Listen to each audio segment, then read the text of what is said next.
wreck of one of the most storied U.S. Navy submarines of World War II has been found. When divers finally found the USS Wahoo in 2005, it wasn't the shredded wreck the history books described. It sat eerily upright, almost untouched, in waters that were supposed to have torn it apart. Now, new sonar data from 2020 may explain why, and it's forcing historians to reconsider what really happened in the Sea of Japan. The legend of the Wahoo. Before it became a ghost at the bottom of the ocean, the USS Wahoo was a symbol of American naval daring. A Gato-class submarine launched from Mare Island in California, the Wahoo measured over 311 feet long and was built for stealth and power. But it wasn't just the hardware that made it legendary, it was the man at the helm. Lieutenant Commander Dudley "Mush" Morton took over in 1943 and transformed the vessel into the most aggressive submarine in the Pacific Theater.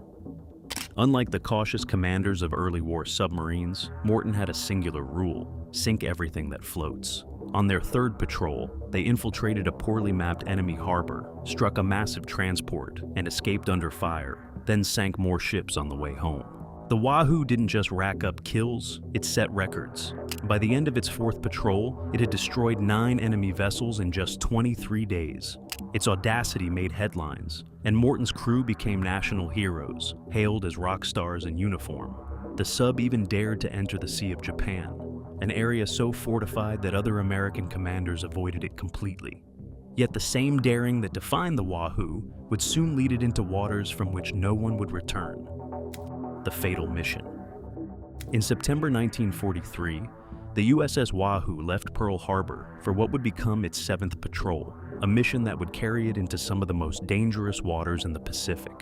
After refueling at Midway, the submarine headed north toward the Sea of Japan, a heavily defended zone surrounded by mines, patrol aircraft, and narrow straits that acted like natural choke points.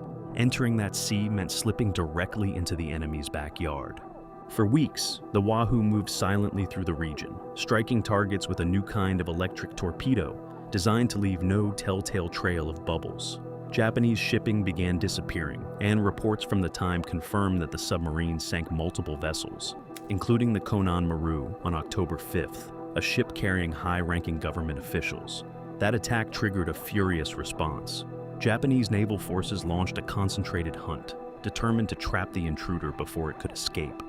The geography of the region gave them a clear advantage. To return to open ocean, the Wahoo had to pass through the narrow La Perouse Strait, a corridor between Russia's Sakhalin Island and Japan's Hokkaido. Japanese forces anticipated that route and set up a defensive net of aircraft, surface vessels, and shore batteries. On October 11th, observers at Cape Soya spotted a submarine on the surface and opened fire. Forced to dive, the Wahoo slipped beneath the water, but into a confined space where escape options were limited. Japanese records describe a relentless assault that followed. Aircraft dropped bombs, while surface ships released depth charges for hours. According to those logs, at least 84 aerial bombs and 40 depth charges were unleashed into the water. By the end of the day, Japanese crews reported a massive plume of oil and air rising to the surface. Convinced they had obliterated the submarine, they logged the Wahoo as destroyed, a violent end to one of the most aggressive vessels in the American fleet. The ghost resurfaces.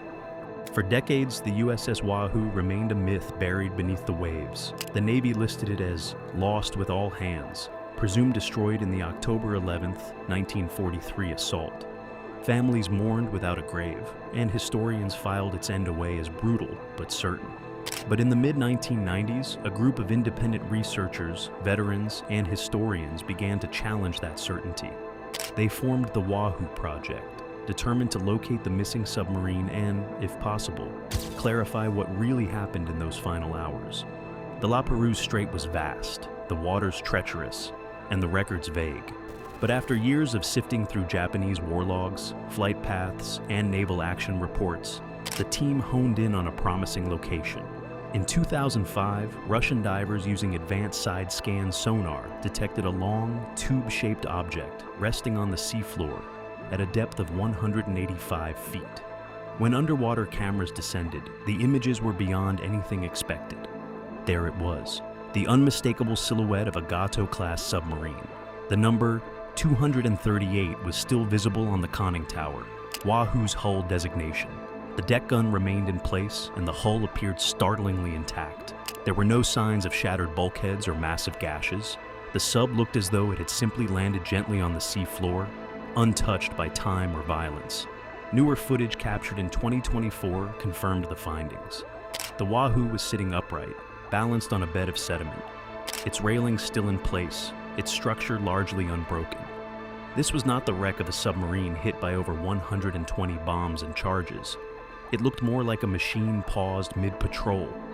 The contradiction was staggering. If the Japanese had truly unleashed such a storm of firepower, why was the Wahoo still whole? This single discovery reopened a case the world thought was closed: the puzzle of the hull. From the moment the first clear images of the wreck came in, naval historians and marine engineers were left bewildered. The USS Wahoo, believed to have been torn apart by a torrent of underwater explosions, showed none of the structural devastation such an assault would typically inflict. There were no visible collapse points, no twisted remnants of the pressure hull, just one significant point of damage: a single rupture near the conning tower. That hole, likely caused by a direct bomb hit, appeared to be the only major breach.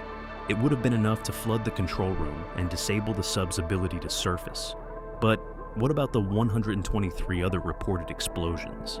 If even a fraction of those depth charges had landed close, the hull should have been warped and folded in on itself. After all, depth charges don't need to make direct contact. They weaponize the ocean itself, sending out pressure waves that can crumple steel like paper, especially in shallow waters. Experts in underwater blast dynamics began to question the Japanese logs. Could they have overestimated the success of the attack? Were some of the depth charges deployed too late or too far off target? Or, more unsettling, was the battle real but ineffective? Footage from 2024 made the contradiction impossible to ignore. The Wahoo's hull was smooth, its hatches were sealed, the deck gun remained bolted in place. Everything pointed to a submarine that descended in one piece, rather than one blown apart in stages. The deeper forensic mystery wasn't just how the sub went down, but how it stayed so intact. If this was truly the site of one of World War II's most furious anti-submarine attacks, then what the wreck revealed was not confirmation, but contradiction. A muddy explanation. In 2020, a new clue emerged that could finally reconcile the contradiction between the Japanese reports and the Wahoo's pristine condition. While analyzing high-resolution sonar data from the wreck site, marine geologists noticed something subtle but significant. The Wahoo wasn't lying on hard seafloor rock as once assumed. It rested atop a dense, silty sediment bed, an underwater cushion of fine mud. This seabed composition may hold the key. Naval forensics experts have documented similar cases in which soft seafloor mud dramatically reduces the destructive force of near-miss explosions. Known as the mud cushion effect, the sediment absorbs and disperses shock waves, weakening the pressure pulses that would otherwise crush a submarine's hull. In theory, if the Wahoo had already descended into this soft bottom zone, or was sinking slowly as explosives detonated nearby, the surrounding mud could have dampened the full force of the charges. That possibility changes the narrative. The Japanese attack may have been real and as intense as described, but nature may have intervened in unexpected ways. The ocean floor, in this case, might have shielded the submarine just enough to leave its form intact, even if one well-placed bomb still sealed its fate. It doesn't erase the tragedy, but it reshapes the physics. Instead of being obliterated mid-combat, the Wahoo may have endured the battle, only to slip beneath the waves later, damaged, but not destroyed. A steel ghost, protected not by armor, but by the seabed itself. A war grave untouched.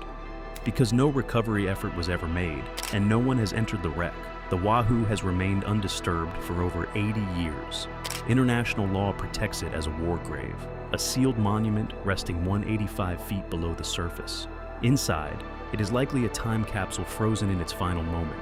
Crew logs, coffee cups, unmailed letters, perhaps even the final chart drawn by Morton. All of it likely remains preserved in the cold, oxygen-poor water of the La Perouse Strait. The hull's integrity suggests that little internal collapse occurred. Submarine archaeologists speculate that personal effects, bunk assignments, and daily routines are all frozen in place, a haunting echo of October 1943. But no camera has entered. No diver has breached the hull. The silence is intentional. Out of respect for the 80 men aboard, both the United States and Japan honor the wreck, not just as a curiosity, but as a tomb. Above the wreck, sailors from both nations have dropped wreaths into the sea, former enemies now united in grief, facing the same unanswered questions while standing over the same steel shadow. The Wahoo rests beneath cold currents, its story only half told, a symbol of valor, silence, and mystery. It reminds us how little we truly know, even when answers are found. For more hidden histories and deep-sea revelations, like the video and subscribe to the channel.